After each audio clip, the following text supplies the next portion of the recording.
Kiara Santos has made her return to the podcast. Kiara, I want to say a big thank you for joining me once again on the podcast. I appreciate your time. Absolutely. Thank you for having me. I'm excited. I'm excited for the conversation. All right, so let's just jump right into it. I think our last episode was actually at the tail end of 2020, so we're almost 4 years. Not quite, but almost 4 years. But what would you say has changed about you over these last 3 years since our first episode?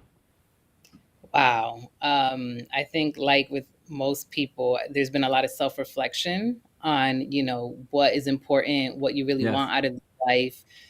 There's just, it's really made me focused on and really just motivated to do what I'm doing, actually, thankfully. So it really just pushes me more every day to keep at it with the business, keep at it with my on the personal side, being a mother, just maintaining my mental health, which was a super big thing that I learned in the last 3 years, is that almost comes before even physical health. Of course, staying fit, but Mm, something to really be guarded. And so, especially when you're wearing a lot of hats and responsible for people, is definitely something that I kind of focus on even more now than I did before.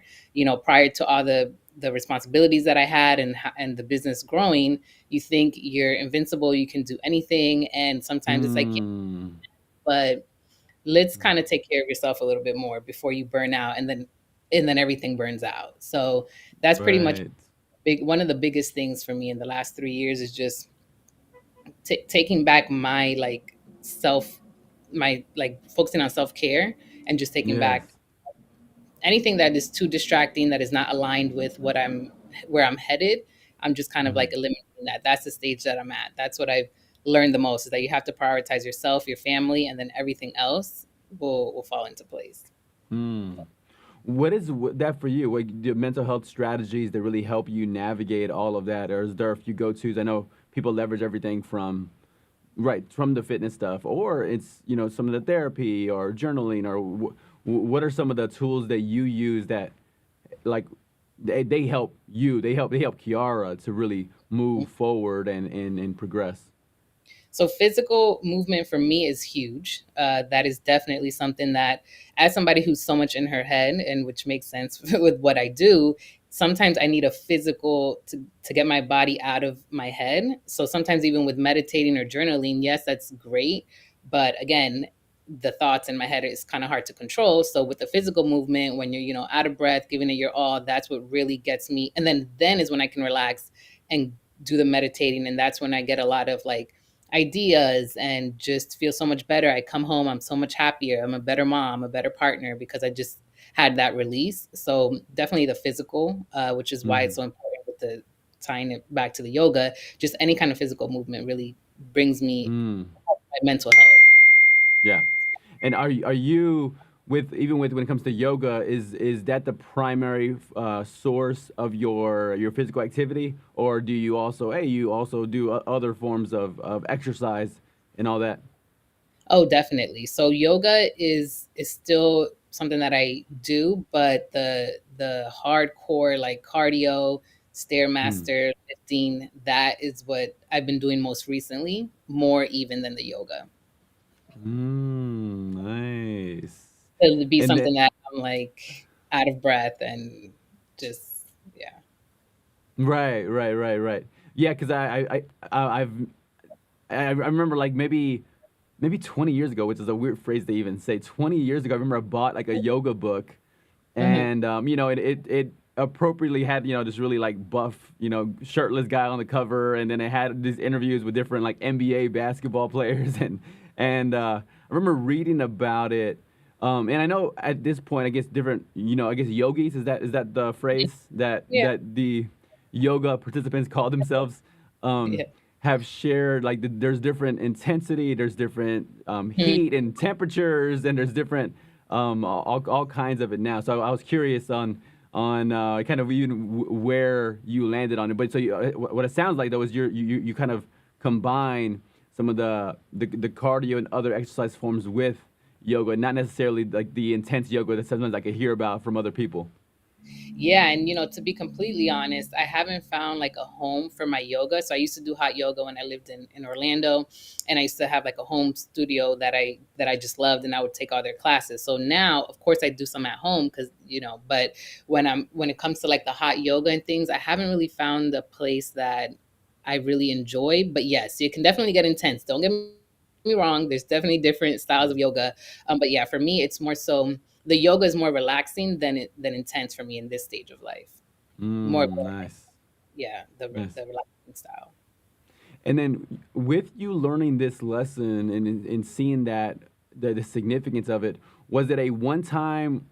If you like look back on it, was like, okay, no, this happened, this 1 month when I realized, oh man, I've been working way too much and neglecting the mental health, Mm. too much, and then or was it a more gradual? Sometimes people have it over like a 4 to 6 month period, and it's like, oh, I realized that in this larger window of time when I was neglecting this and I had to really get back to prioritizing and valuing it. What was that pivot for you? Absolutely. I think when I saw myself working so hard and it wasn't necessarily reflected itself in like from a financial perspective, I was like, you know what? And kids keep you really honest, so I'll give them credit for that too. It just Mm, felt like I working hard is obviously important, and that's crucial to success, but sometimes if you're working too hard at something, it might be an indication that you have to rework it, rethink about it, do it a different way. It just might you might be like, sometimes it feels like you're going against the wall, and it's like that's God telling you, this might you might need a pivot. The door's not going to open, so you're just going to keep banging your head into it until you realize that and kind of reassess what you're doing. So I think for me it was more gradual, but for different reasons I realized that, it's not nothing is worth, especially now with my young kids, the time with them. And then also what's been heavy on my mind is, again, because just from a society perspective and all the different things that are happening, it's like if you all you have is your mental health, like if you lose that, and then again, because I have the kids, that then everything else is just is it's not going to work. So I had to take a step back even from my law firm. There was like about a month where I was just like, you know what, I'm not going to actively or even posting on social media. I took a step back from that as well. Luckily, I have my clients. The word of mouth is amazing. So I still get referrals. mm-hmm. I don't necessarily have to post. And I said, you know what? Let me use my time better, like more efficiently, wisely. Let me reevaluate how I want to show up online. So there was just a lot that I had to work through to get back to that centered self where I can be okay and not wake up stressed, go to bed stressed, take it out on my family. So yeah, it was definitely Mm. gradual. But Yes, now I yes. feel like there's more of a, if I do start feeling a little bit pulled too much to one side, I'm reeling it back in. Mm-hmm. It is fascinating to witness other people posting on social media. One, you don't really know, like, you don't Hmm. know all the details of their personal life. You don't know, like, how balanced or how the other parts of their life are functioning. If they're functioning well, again, some people just might be able to balance more or whatever. But it's I think it's such a value in taking a break, especially when some of us kind of came up in the social media world on the business side of it, like in the hustle culture, which is like, even I think about like, the Gary V personas, where it's like post every day on every platform. I post 10 times a day, and and in these ideas, but to hear you saying, hey, it was important for you to take a step back, just for your overall wellness.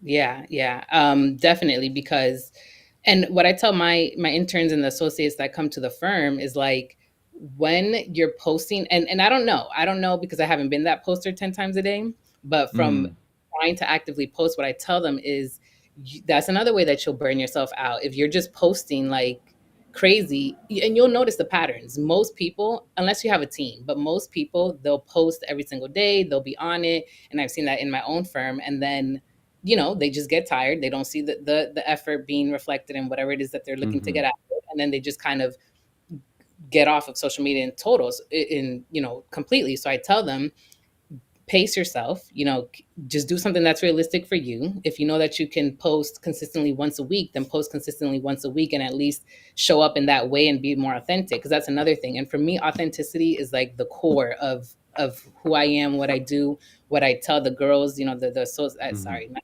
the girls, but the associates at the firm, their attorneys, is just do what works for you.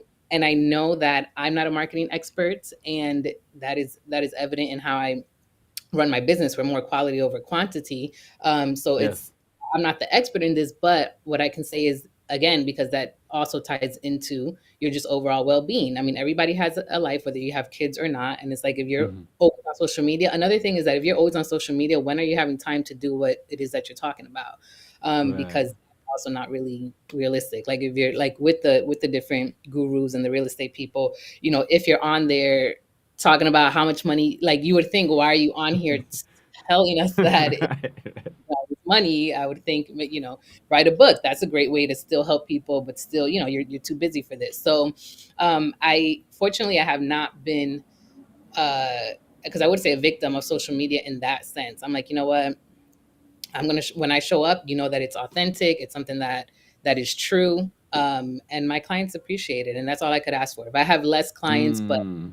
those good relationships with them and they're referring their people, then that's what I all I could ask for.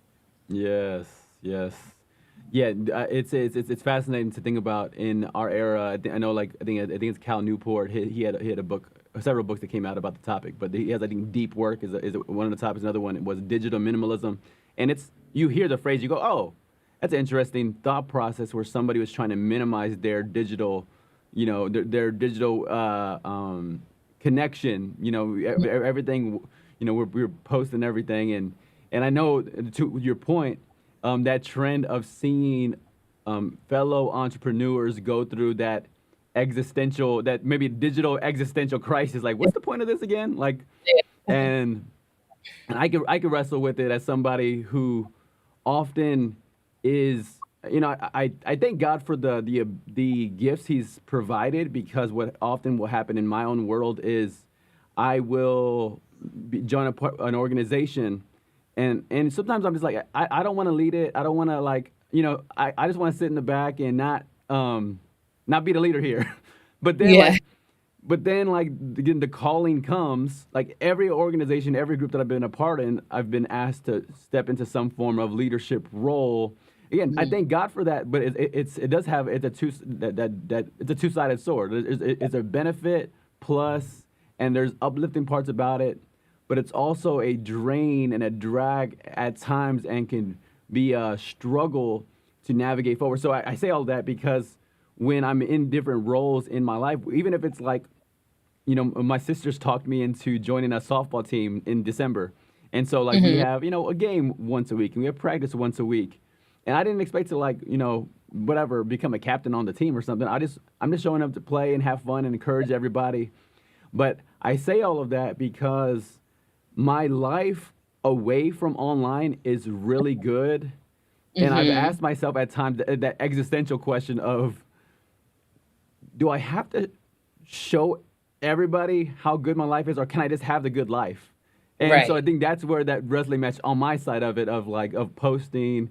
Another example, I with my brother, I coach his niece in a t-ball team, Mhm. and like, Awesome. so, like, they'll have their walkout songs, and who let the dogs out or whatever. Like, the kids will pick their own songs to walk out to go bat, and the kids will start dancing, and then so I said, I'm gonna record, I'm gonna get the recording of them dancing, but then I asked myself the existential question, which was like, do I post this, or do I Mhm. not?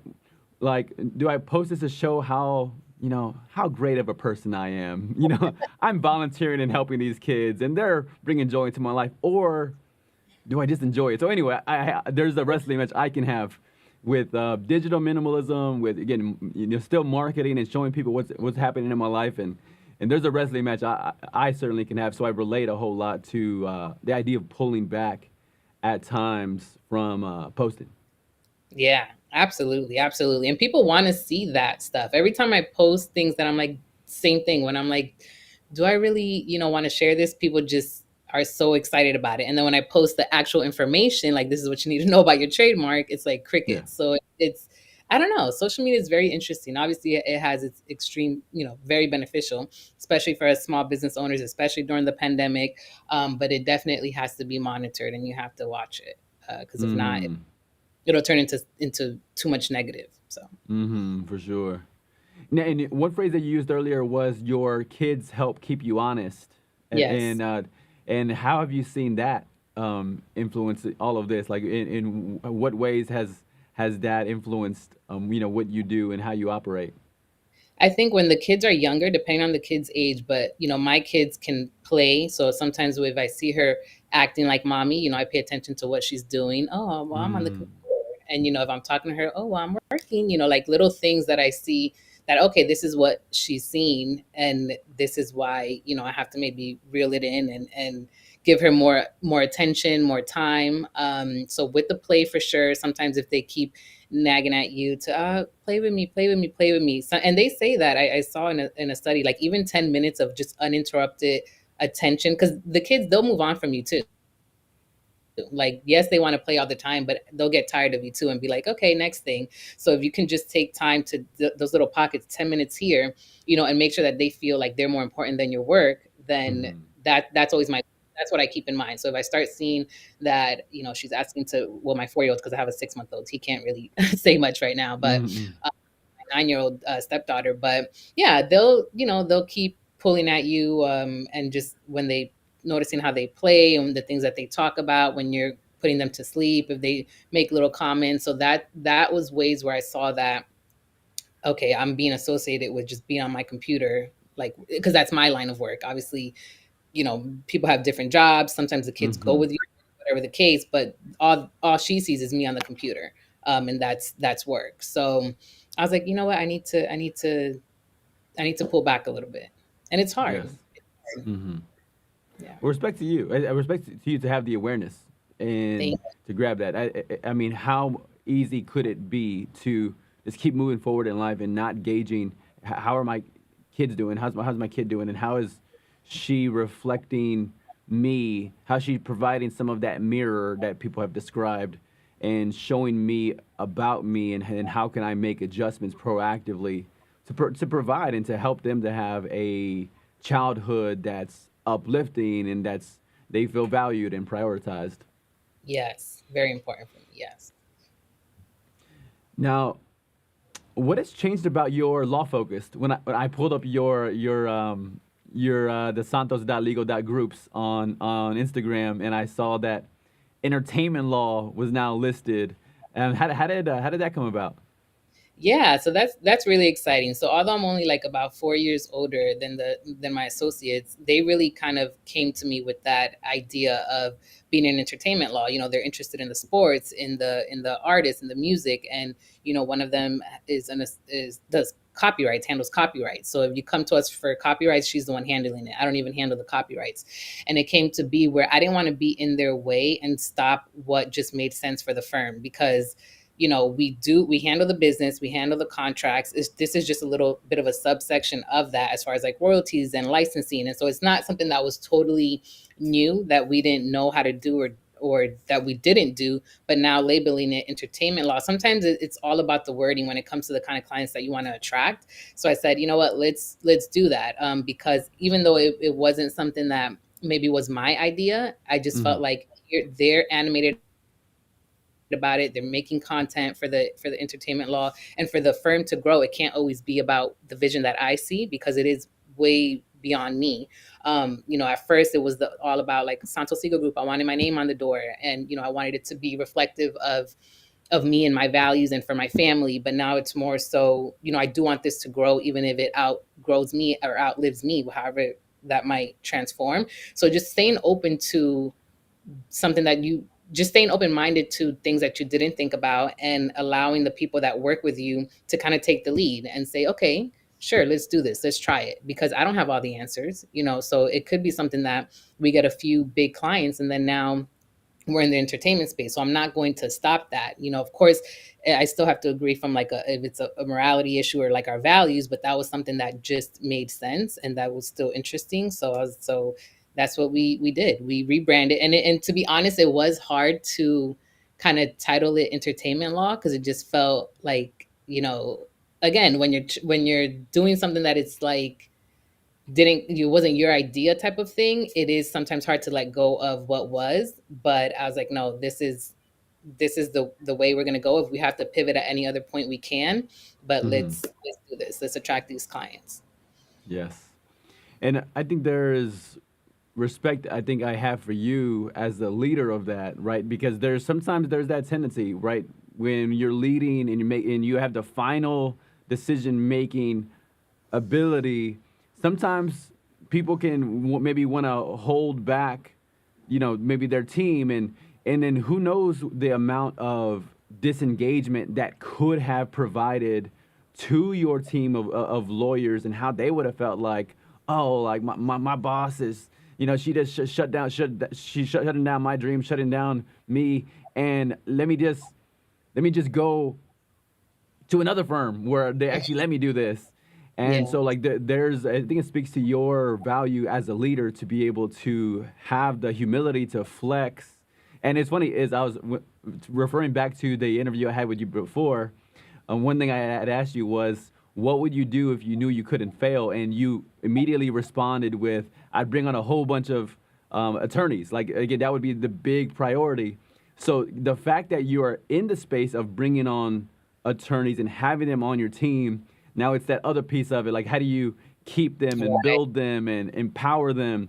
And it sounds like you're doing just that, and you're creating an environment where they're like, wow, like, hey, my boss will face the uncomfortable decision and get on board with an idea I brought forward.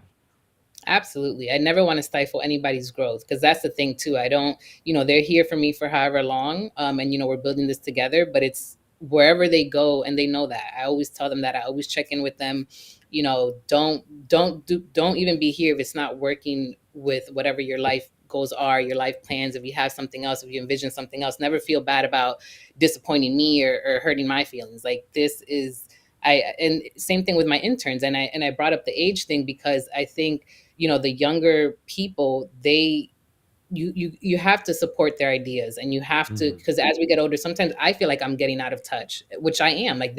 Like TikTok, they were big on TikTok. I was like, what is going on? Like I try to get on TikTok, and I'm like, and they would get a lot of clients from TikTok, and that was just, I didn't Mm. understand it. I wasn't on TikTok, but the firm created a TikTok page, and I was like, you girls, sorry, not you girls, you ladies, just go and do your thing, and so that's very important. Absolutely, you cannot, Hmm. as a leader, if you have the mentality that what you say go, just like as a parent, that whatever you say goes and that you have all the answers, I mean, that's definitely going to be a recipe for disaster, because unless you plan on being the only owner for the, depending on the type of business, which that's rare, where you can run a whole business just as one person, you need your people. So Hmm.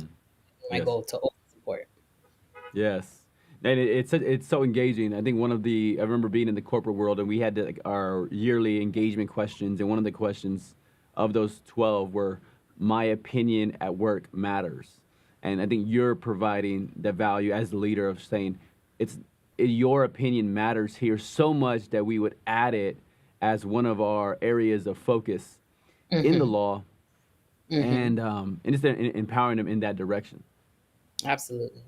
That's definitely always going to be my goal, to empower anybody who works with us, is interns with us, anything. Our clients, we're so big on supporting our clients constant. If they're in the vicinity of where I live, I'm going to their events, going to their restaurants, bringing my mom. Mm.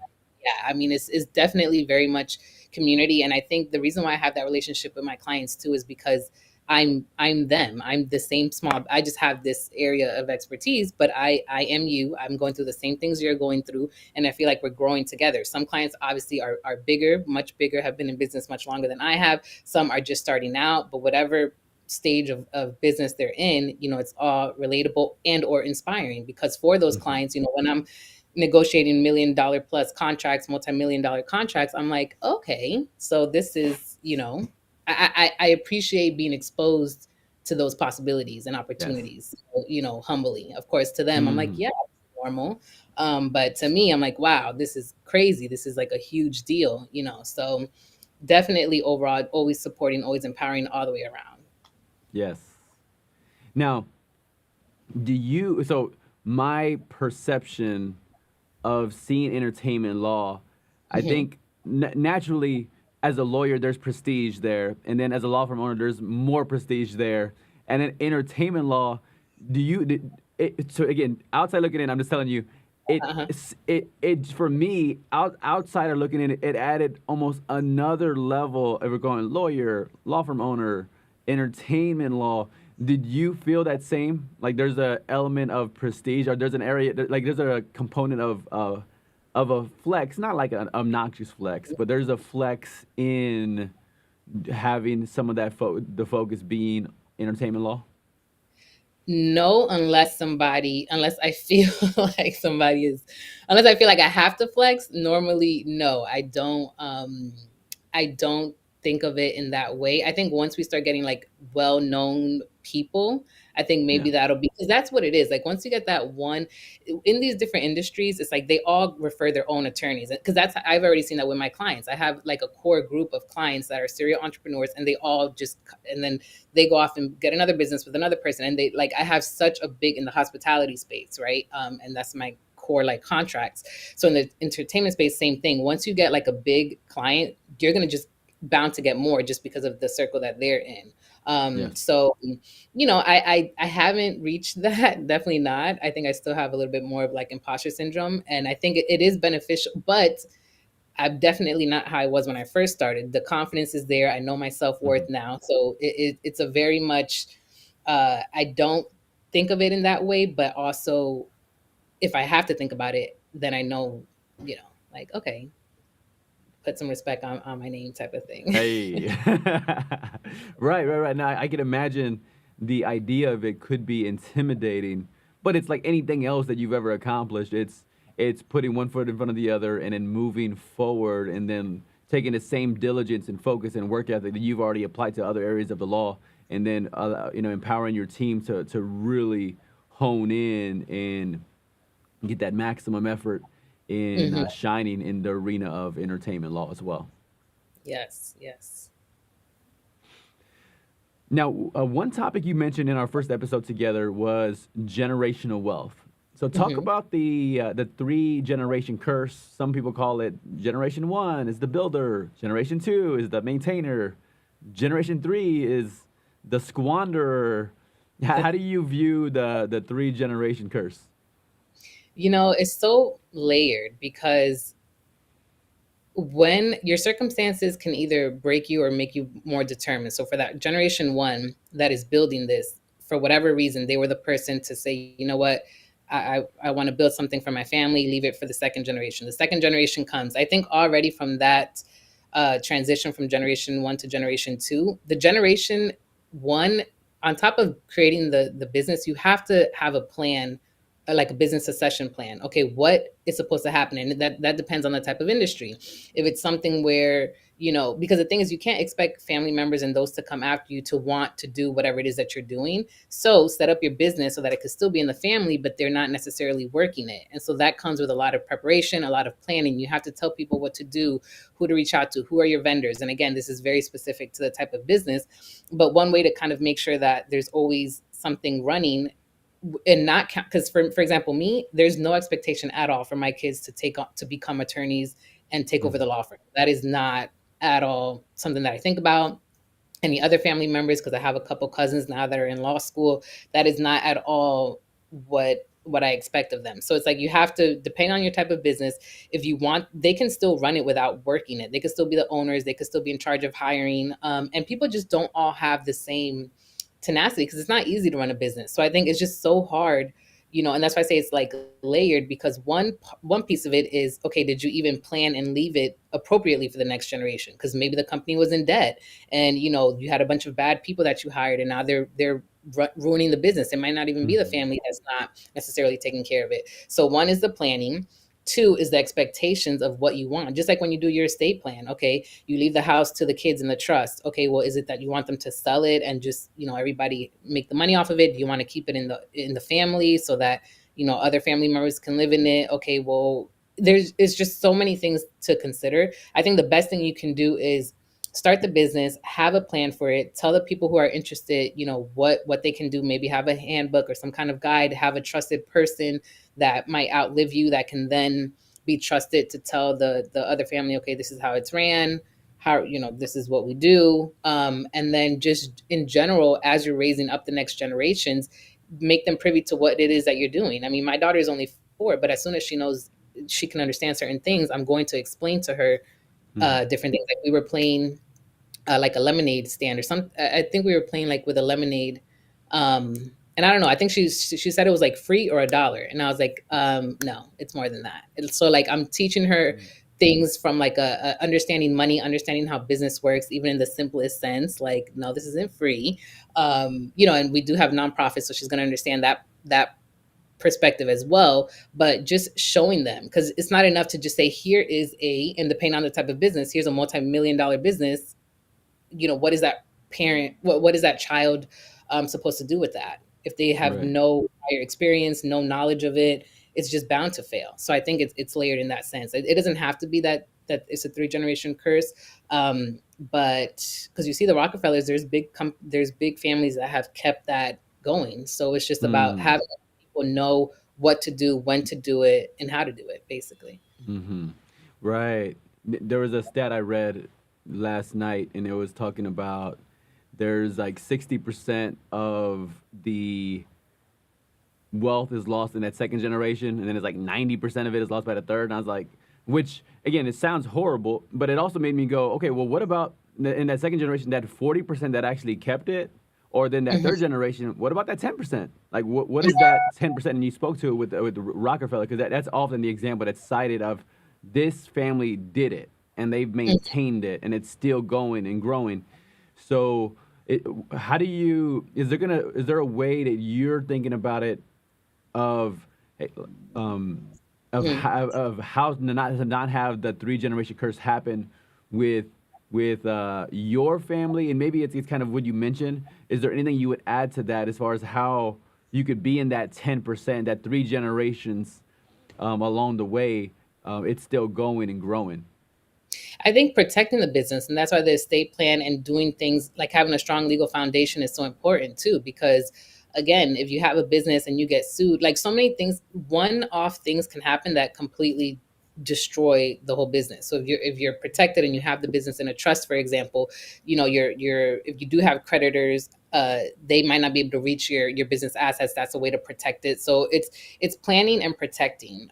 Definitely, staying on top of if it is an LLC or a corporation, or if you have your investment agreements, if you have investors, you just have to be organized, and you have to tell other people about it. I was just having a conversation with somebody the other day, and he's like, I'm 32, I have 4 kids. I want to know he's an investor in what I was doing, the contract I was drafting up, and he said, I want to make sure that if I were to pass away, like they're going to get my percent in the company.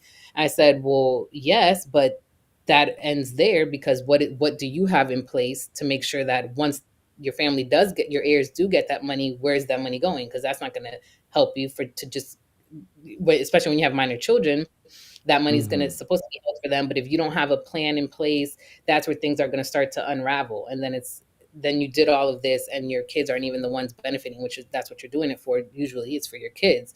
So I think for me personally, what I'm going to do, as first of all, I already have certain people that know what to do if something were to happen to me, because I'm Mm-hmm. an estate planning attorney. So I just, most people don't think that way, but I do. And so they know what to do. And it's like, and for me, because it would have to be an attorney, running it or overseeing it. So it's a little bit more, it's not like it's not like a clothing store where anybody can kind of just come in. It would have to be somebody who is an attorney. So it's a little bit unique, but I definitely have thought about it and have a plan in place, and have talked to different attorneys that, look, you could at least take my clients, right? Like you can get my clients, and then whatever money we can have in the firm, then we can put that into the trust, and then that can benefit my kids. So it's just about, because some people really could care less. There's other people who don't care what happens with their stuff Right. when once it's way. Others are very specific, like no, keep don't sell grandma's house type of thing. So planning, having good attorneys, having a good strong legal foundation, that's going to at least protect and preserve what it is that you're trying to pass on. And then from there, you can't help if you have the family members that are just not responsible and kind of like Right. you said. That you can't really account for, but you can do as much as you.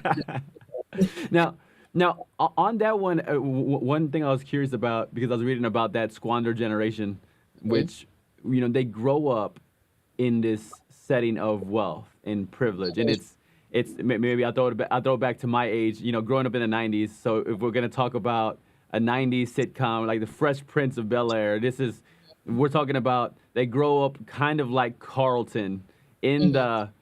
the mansion with Jeffrey the butler. Like, and again, they have a hat. They have a butler, and so anyway, all that to say is I'm curious. You don't have to get too much into your personal, but I am curious. I'll ask the question: is the idea of creating conditions so that maybe it's if we're talking about your grandkids at this point, Mhm. like Mhm. the grandkids aren't spoiled or they don't have over access to all the funds. I know there's conditions you could build into the trust and things like that. What are some things that you even think about of how to maybe even protect the people From from o- overindulging with the wealth and the success that you've actually helped build in your generation as a builder?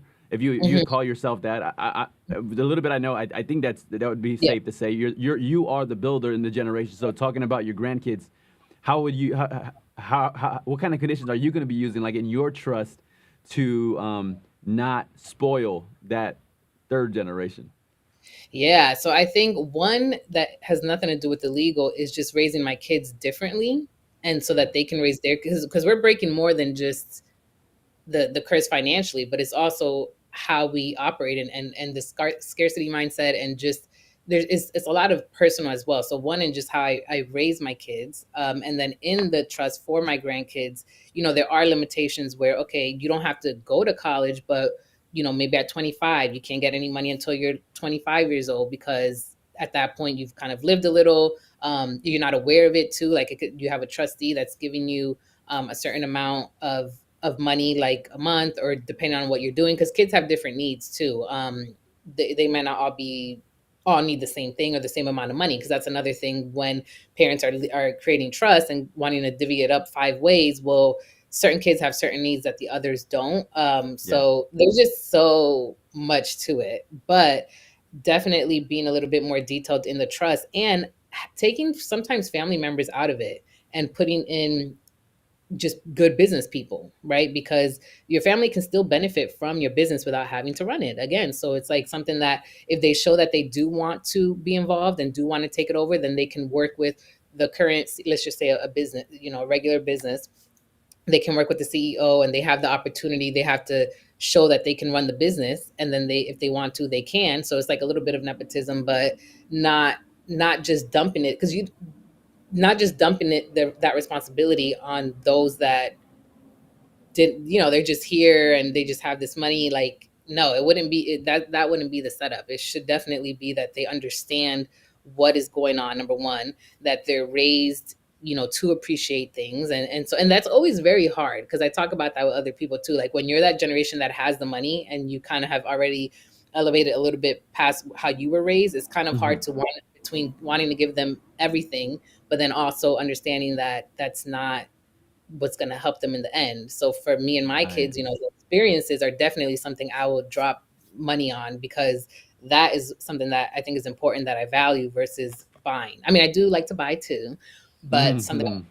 Hmm. But when it comes to kid stuff specifically, I'm just like out of control when it comes to that, and that's probably like some inner child reasoning as well behind that. Hmm. But anyways, not to go on a tangent. The point being that it is something that you have to plan out, and be realistic with your family members too. If you know your child is a spender and is not responsible, you don't want to name them as your CFO of your company, because that just Yeah. wouldn't make sense. So it's looking at it from a business, truly a business perspective, to benefit your family, instead of like, okay, no, we're gonna have Uncle Tommy here, Auntie Deanne. Like, those people don't know what they're doing. Just, you know pick somebody that is a business minded person, because that's not for Yeah. everybody. Everybody's not like that. Hmm. Yes. The element to I know you kind of touched on this, which was in that third generation. There's so many things that are out of our control, and it's made me think about it too. The idea of, okay, my grandkids. If I have a grandson, who's addicted to drugs, right? Hmm. What, like, the idea of how much, again, I'm leaving to these Hmm. heirs, down the line. Like, is it, I always want to be able to provide, is it I always want to be able to provide a shelter and food, and Hmm. then, but then again, it's this idea of how sometimes people in that human nature can be of, oh, if that's already covered, then Hmm. I don't gotta go to college. I don't got to have a career. I don't have to so all of these things, and they're using the little bit of money that they have for like foolish things. Hmm. It makes me think, because again, sometimes you see those movies where, and they're probably overly dramatic, but there's like these wild conditions that they have to meet just to get access to some of the money. But I see those movies, and then it does make me think about how I would operate, or how I want to set up, again, grandkids, for, again, not overindulging, but trying to empower them without enable them. I guess that's the kind of that balance that somebody should aim for. Yeah, for sure. And it's important to, especially when you don't know, in a case where it's the grandchildren, you don't know what they're going to be, or how they're going to, maybe, depending on how long you live. um I think giving them something, it really has to be the responsibility on the child. There are a lot of like celebrities and rich people who will say they're not leaving any money to their kids, it's all going to Exactly. charity. Yeah, and they're like, the kids will have to work. Now, I don't believe in that, because then we're just repeating the cycle of starting from scratch. We don't have to start from scratch. That's the whole point. Like, you have something, put this on, you have something to work with. But that's where, if they're getting a monthly stipend or some kind of money, yes, you're going to drain the trust. You're going to drain the business out of it. So it's like giving them maybe an opportunity, giving them a job to be in the business, to still be responsible for their own money. It's hard. I don't think there's like a right answer. But just factoring in, how can you help them help themselves, because it can't be that this is just the family bank. It could be a family bank for sense of like, okay, it's an investment because I'm going to invest in a business, but not just money coming out for no reason, because families do that too, where there are different communities where there's like a family, the trust is almost like a family bank. If you're going to open up a business, you can go and get money from the family trust, and then you can put it back in. But it's, without knowing who your people are, who your kids are, who your grandchildren are, it's hard to make sure that there's still money going in there. So that's why I say, think about people outside of your family to be responsible for certain things. Yes, yes, yes, yes. It's a lot. It's It a is. lot of. It is, and it's. I usually, for the most part, I disagree with the idea of more money, more problems. But there are more situations to deal with when you have money, and especially you're passing it down, and a bunch of Yeah. more details that you wouldn't. If you ain't got money, that's a situation like, yeah, you don't have to worry about what the grandkids are getting, because they're not getting anything from you. Um, so anyway, But no, that's why that's great. bigger assets. Oh, sorry, go ahead. Say, go ahead, go ahead. No, that's why bigger assets like houses, that's one way that you can definitely help, because at least they're not going to have rent. So, they can, or by that point, maybe not have any kind of mortgage or anything. So that can help them in being able to save and do whatever it is that they want to do next, but they'll still be responsible, for keeping up the house. So it's just, it's very, but bigger assets like the homes and vacation homes elsewhere, whatever, that could be a way where you can at least provide like the basic necessities. But even with that, who's going to pay the property taxes and make sure the house doesn't just, Yeah, not get the necessary repairs and then turn into uninhabitable. So it's yeah, still and at the end of the. like, and maybe this is more media in movies, but with like having a board, like a Mhm. board of the trustees or Trust, whatever, yes. um, is are they able to provide, like, again, the conditions? For example, again, the kid of All right, you gotta do a P test before we're gonna continue giving you money because we're concerned and worried about you. And Correct. can that be built into it? Like you got to pass drug tests or something like that? Yes, yes. Trusts are private and they're extremely, as long as it's not like illegal activity. And even then, Right. if people find out, the authorities find out. But yeah, it's very custom. And so then, yeah, you do have trustees. You could say that two have to agree to make a decision. But what Mm. I've found is that a lot of people don't have that many people. Unfortunately, I think we're getting away from like that village and that support, and we're like really scattered across the country, across the world. So a lot of people don't even have that many people to put on like a board of trustees. It's like they have one, two, three people that they trust. And so, and of course Yeah. that changes. They might pass away before you. And so now you have to now you have to reconsider the person that's going to be in that position. So yes, you can do that though. You can be extremely specific. Wait until they're 18, wait until they're 25, only if they're in college, only if they start a business, only if they're like unmarried, only for their kids. So Wow. there's yeah, it's very custom to whatever it is that the grantor wants. Wow. Now that's super fascinating.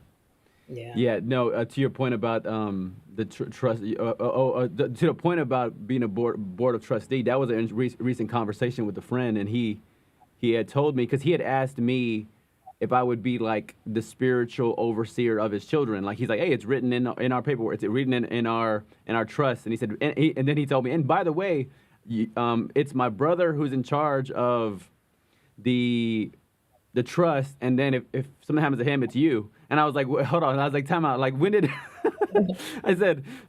He said, yeah, I told you about it when I asked you to be the spiritual overseer. And I was like, maybe you did. And I tried not to argue about past things that you could not prove if the conversation had or did not happen. It's a great marriage principle, by the way. But I told him, I was like, I just want to say, I'm very confident you did not tell me I'm gonna have this kind of responsibility to help distribute your assets to your children and to your family right after your brother. I mean, that's a whole different deal, and it's an honor, right? Like it's a crazy thing, and God willing, if we continue to live lives as people who are adding value to people, then you can have privileges like that. I think in humility, I want to think I ain't nobody, but so for somebody to go, whatever he's seen in me as a friend, as a person, as a human, that he decided to do that. But it speaks to this maybe larger principle. Maybe the point I want to emphasize is when you really try to build your life where Hmm. character is first. It's not about being perfect, but it's about admitting your mistakes, talking about things that you've done wrong. I think people really do want to trust you with some of these greatest privileges in life. And the truth is what you just said, which was so many people don't have a person or people plural to be on that board of trustees because there's not a lot of people that they trust. Exactly. And that's 2 points. One, non-family. So that's something, again, it doesn't have to be your family. And then two, you should see the documents and know what you're responsible for, know what kind of access you're going to have, know, because to do your duty, to do your fiduciary duty to adhere to whatever the terms of the trust are, you have to be aware of certain things. So that goes back to the planning and letting the people know what is the lay of the land, like what are we, what am I looking at, so that I can come in here and see that. At minimum you should definitely see the documents, so that so that's like two things in one in your example. Right. No, no, that's a good point. And he told me too. He said, "Hey, and by the way, there's a payment." He said, "You're paid and compensated for your work." And I was like, "Oh, okay." I was like, Yeah, I was like, absolutely. I was like, and part of me was like, I didn't have to sign any. Like, you just put me on something. I didn't have to sign it or whatever. And but That's true again, too. it's very very interesting. But yeah, I think it's almost grown up stuff because I'm like I'm 38. I wasn't expecting some of these conversations, but again, with my friends in my peer group who are really trying to do what you're talking about, which is creating that plan of succession to have something done legally. I think it speaks to their character as well, is that they're trying to get ahead of this thing and in their 30s, but making that plan for after they're gone. Absolutely, absolutely. And just lastly, the trustee does have to sign. So maybe he's Oh, just okay. So, still in. yeah, I mean, maybe it's so fresh because I think he had said like when he was having a conversation with me, he said like they think they were finishing the last part of it the week prior. So Yeah, maybe it's not finished. Part of that is because of my signature isn't on there as well. yeah. Well, that's Good to know. amazing. To your Good to know. character too. That people trust you with their life, literally, their kids. I mean, Right, that's a right. No, for sure. All right, let's pivot out of generational wealth. But I had I thought that was a great conversation though. So thank you so much. yeah. I feel very much enlightened and empowered with thinking about the future. Um, so you as the yoga instructor, that is such a Mhm. fascinating detail to include. And I found it interesting because one, in having conversations with attorneys, there is such an identity with being an attorney. Oh, I think this way because I'm an Yeah. attorney, or I speak this way because I'm an attorney, or I process this because I'm an attorney. Or I read that way because I'm an attorney. You have yoga instructor actually before you're an attorney on your personal Instagram. How did you decide that? Well, I think it's like sometimes you get these gifts that it's almost like, my aunt was the only, I think she was like the only person that was like, she's going to be an attorney just because however I was as a little girl.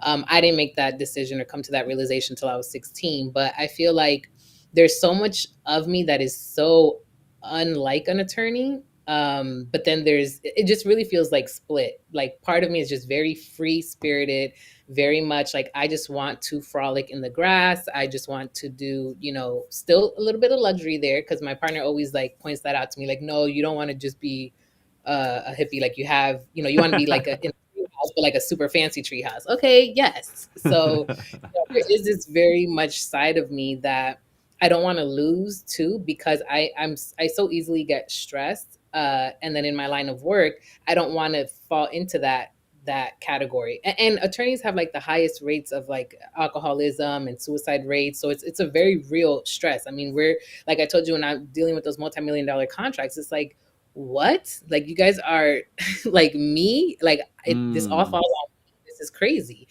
So it's a lot of stress, and not everybody thinks the same way. And I've noticed that older attorneys are much more lax, and I think it's because they get to a certain point where they're like, you know what, I'm gonna kill myself if I take on mm, these things because people come to us with problems. We're solution solvers. So if all day you're dealing with people's problems and oh, there's an emergency here and here and here, and it's like you have to find ways to get out of that. Your life cannot revolve.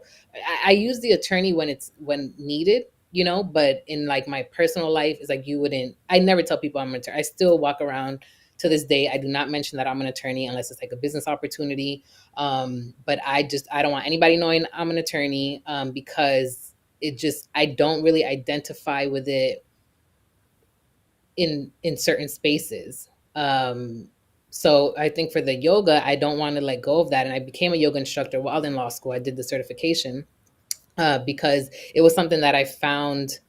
It was like the first time in my life where I found like some kind of like reprieve or like that meditative state. Being in the yoga is something that I never let go of. It's like always something that I go back to and think about, like the first moment where I felt like I really had a connection with God. And this mm, was like at 25, I think it was, or 24 years mm. old. I'm 32 now, 33. I just turned 33.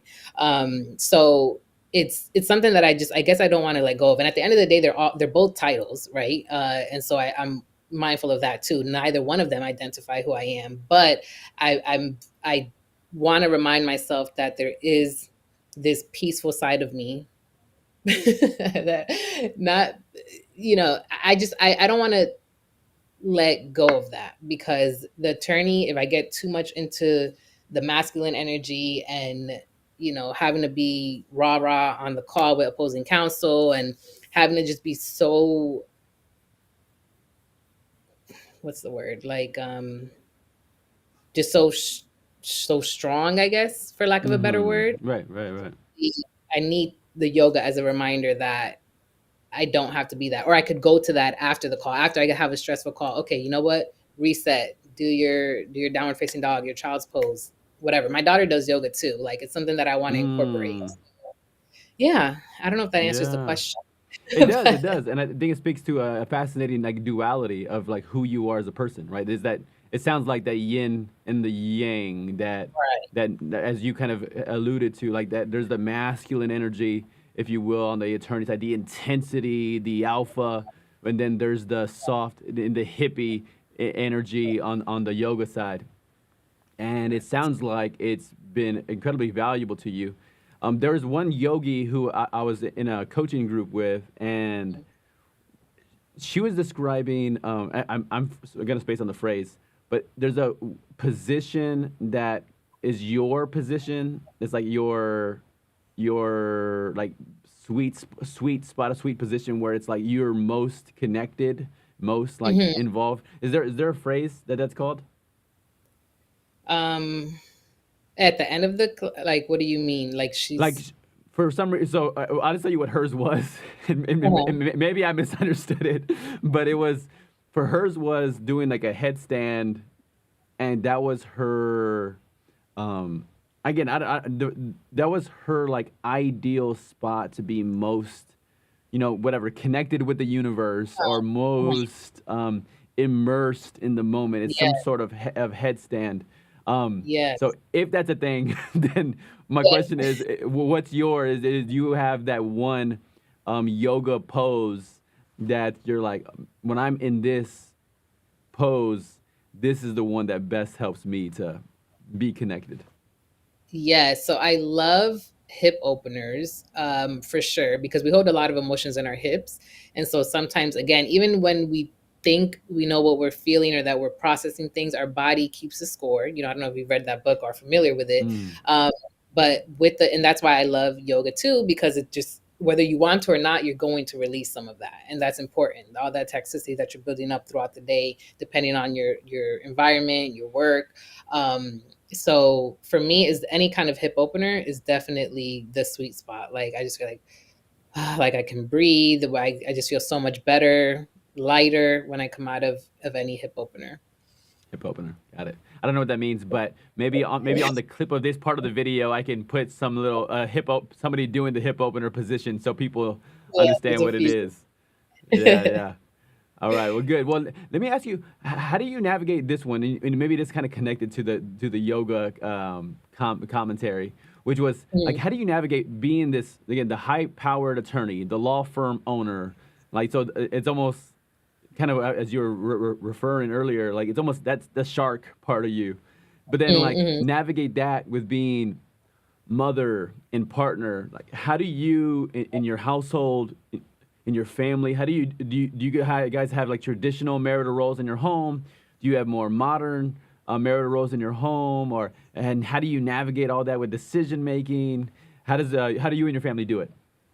Yeah, so it's definitely more modern.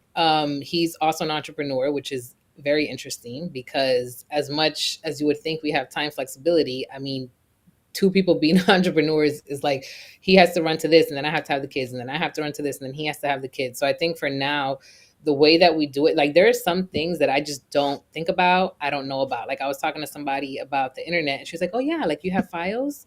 I was like, "I have no idea what I have." Because I just don't think about certain things. And same thing for him. There's things that he has no clue if you were to ask him, about something about the kids or about school or whatever, that's like my domain. So we definitely, first of all, split up what we have to think about. And I think that helps. It's not like one person. So I definitely have a helpful partner. He's a great father. That's important. Because if he wasn't, then I don't know that I could do what I do, to be honest. So if he wasn't there and, he cooks, I clean and do the dishes. If he wasn't there, would definitely this dynamic and me being able to balance everything would not be. So much Hmm. credit to him. But Yes. between us, yeah, we have what we're responsible for. We try to give each other breaks. If we're also like have to be sometimes things come up. Like for him, he's more last minute than me. I'm a planner. Like I tell him 3 weeks in advance, he still doesn't remember, but that's I like to give him advance notice. Whereas he'll be like, "Oh, I have to go to this thing tomorrow at 10." So it's like we allow ourselves to be flexible with our schedule and not get upset. We understand that if they have to go to this or have to spend all day doing this, it's just very much giving each other like grace to for the unexpected, because that's just how our life is set up right now. And then with the young kids, 4 and 6 months, and my stepdaughter who's 9, like she doesn't live with us, so that's why it's more focusing on Mhm. the 4-year-old and the 6-month old. We're just constantly, if we see something has to be done, then we do it, instead of like having certain expectations and holding the person to it without any room for flexibility. So definitely more modern for sure. Mm. Nice, nice, nice, nice. No, it's always interesting to hear how people do it, and then like the Yeah. idea is the empowerment each one of us has to do it our way, and like Mhm. so like, and people don't have to. No, nobody has to like it your way because they're not in your home. Right. In my I was talking with my family on at dinner on Tuesday night. We Mhm. had a softball game, and then we had went to dinner, and like one of the ladies on the opposing team had said something like flirtatious to me or whatever, and it was like, oh, that was kind of, and then like still like not wanting to be a jerk, but then not wanting to like whatever, almost just ignoring it for me. But I was Mhm. talking to Mhm. to my family, to my mom and my sister, my brother-in-law, my other sister, and I was like, how would y'all navigate seeing your spouse like Yeah. um, how would y'all navigate that happening? And then they were like, oh, did you tell your wife? And I was like, yeah, I told her. And I asked my wife if she wanted to know the details or not. But they were like, oh no, Mhm. don't tell. Like, they were like, what if your wife, doesn't let you continue playing softball because she knows that you're being hit on by an opposing team member? And I was like, in our household, um, it's not like she can prohibit me. Like we Uh-huh. don't. For us, it's more traditional. It's where at least I wrote about it in the marriage book where it's I was like I think 60% of the time I don't have an opinion about anything, and my wife gets to make all those decisions 60% of the time. Maybe 30% of the time I have an opinion and she doesn't have an opinion, and then I get to make the time. So that's like maybe half.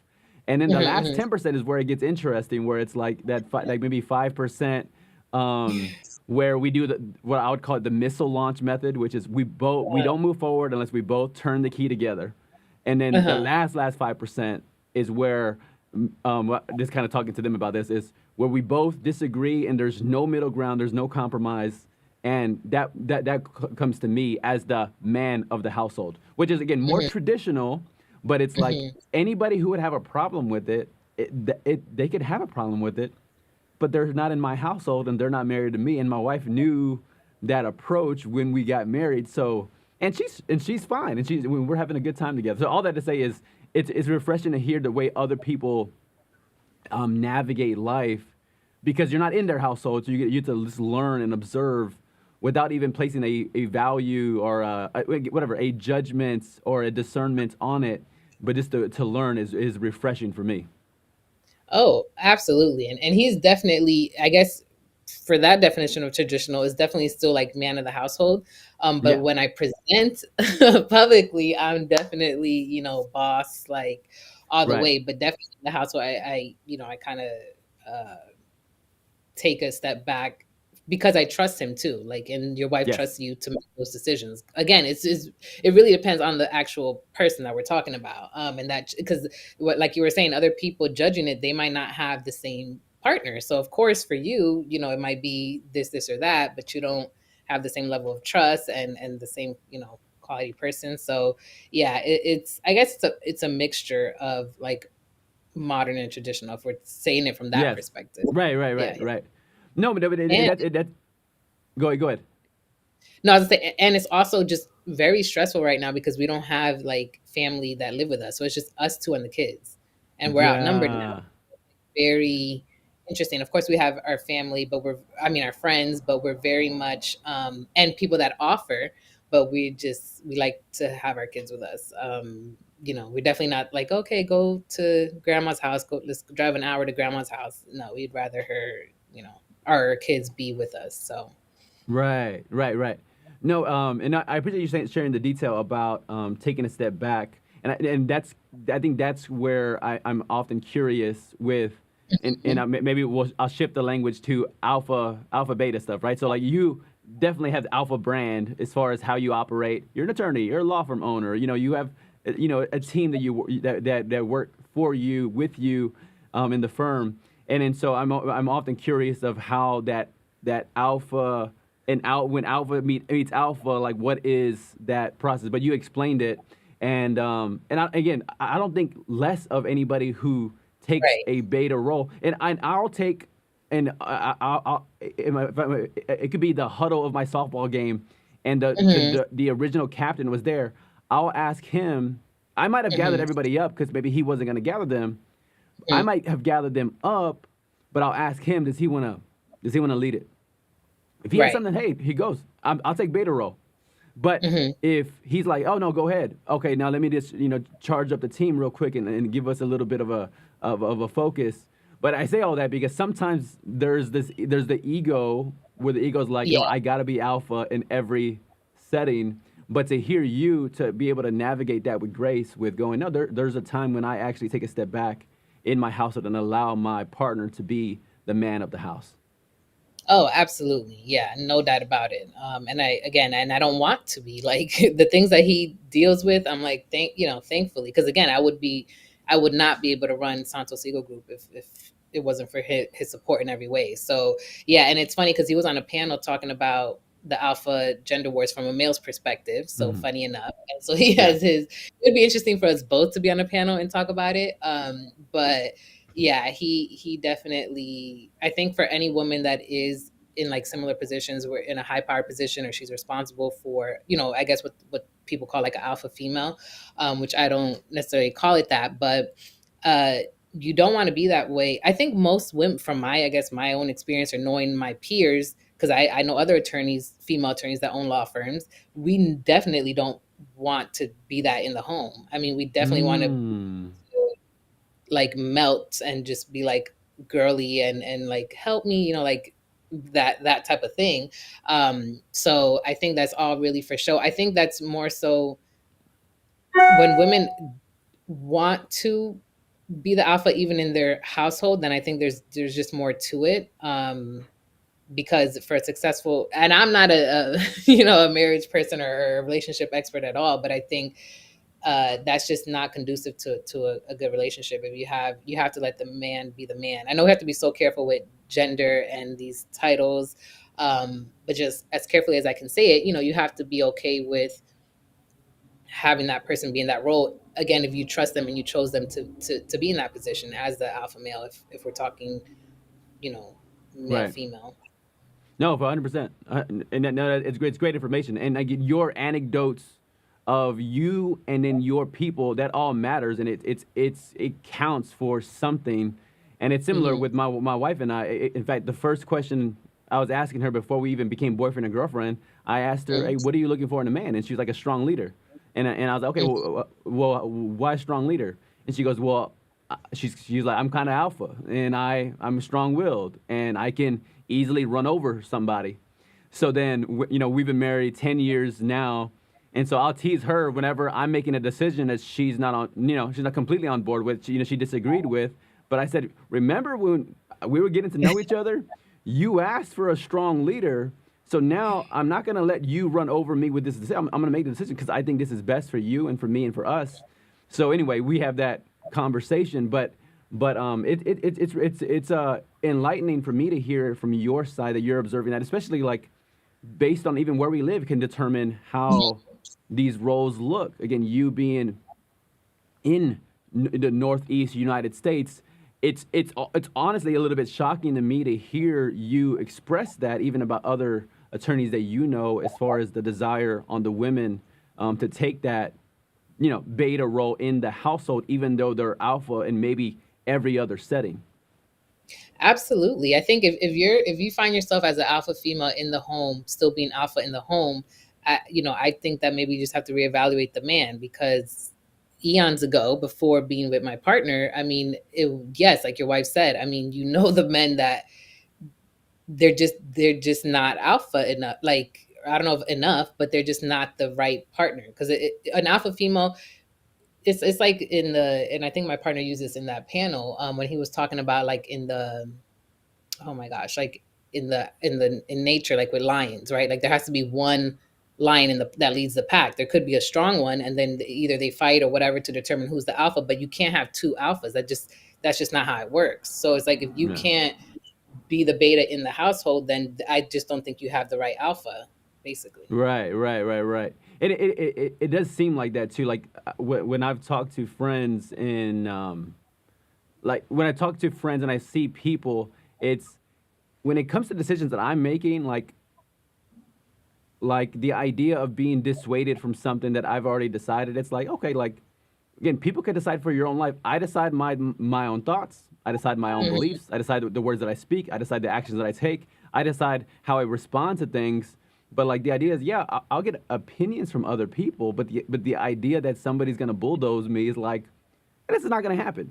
And Yeah. again, and again, but also knowing, like I said, I understand.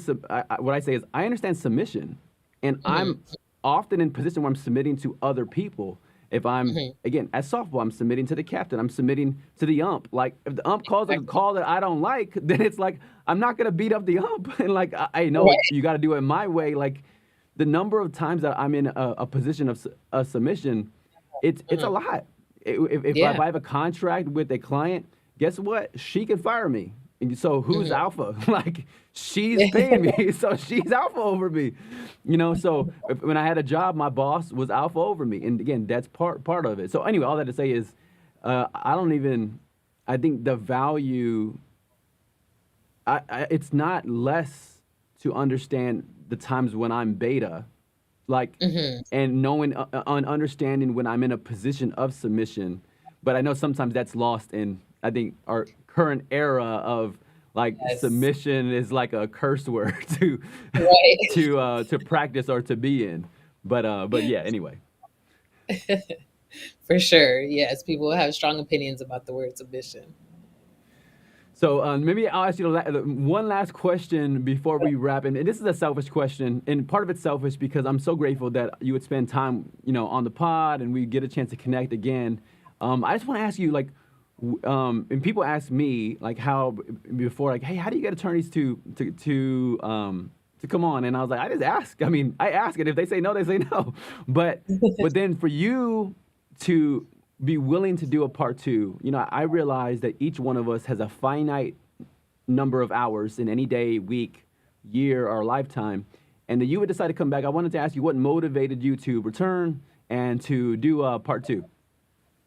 Well, definitely your energy, and the way you conduct the podcast and the interviews, the questions you ask. I genuinely think that you do it from an angle of helping the listener, and you get the different perspectives, and you're very respectful. There was somebody who was asking me to do something today too, like right after, that I declined because when looking at them and what they did, it was very gimmicky. And when as a business owner, as an attorney, your brand, anything that you put out there is there forever, basically. Right. Like you put it on the internet, it'll live forever. So you have to be very mindful the things that you associate with and the things that you are a part of. And so for your podcast, I enjoyed it the first time. The second time, I was like, absolutely. Like I really feel, it's almost like, real recognizes real in a sense. I hate to say it that Hey, way. let's go. Right. Like, the energy is there. And I think that we're very similar in the sense of like just wanting to be honest and help whoever can use any of that insight. Yes. Yeah. Praise, praise, praise. No, thank you for that. No, it's helpful. I think to hear that external lens because the unfortunate or fortunate part about living life, this way is we don't always get to see the frame in which we're seen in. But to hear Hmm. that from the external lens, one, it's very, very refreshing and encouraging and uplifting. But two, it's helpful to understand what that external perspective looks like. Well, Absolutely. Kiara Santos, thank you for the part two. Thank you for spending some time with me today. Thank you for having me. Absolutely. Anytime. S- So, you, partner, kids, let me throw out the invitation. So, San Antonio, I mean, y'all probably have better parks or whatever. We have SeaWorld and Six Flags for the family activities, but the studio behind me, I built it out so I could do a lot of in-person interviews. So I don't know Uh, when you and I could do a part three down the line. But even getting your partner on, that would be cool too. But the Yes. studio was built for four. Again, I guess said me and three others. So Uh-huh. I just want you to know you have the invite for a part three in person in San Antonio. So you let me know when you're making a trip, and we'll schedule something to happen in person. I think that would be a lot of fun, and I'd love to host you. Yes, thank you. Thank you for the invite for sure. That's amazing. That All sounds right, really everybody. cool. Thank you so much for tuning in. And Kiara, remind everybody where to find you, how to find you, and where to connect with you. So we have our website, santoslegalgroup.com. We're on Instagram, LinkedIn, Facebook with the same name. You can email us, contact@santoslegalgroup.com. You can call us 347-989-6244. We help with any business, contract, trademark, copyright related matters, also estate planning, depending on the state you're in. But either way, reach out to us. If we can't help you, we'll get you a referral. All right, everybody. Well, Kiara, thank you again so much for hopping in. Everybody, thank you for tuning in to another podcast episode. We'll see you on the next one.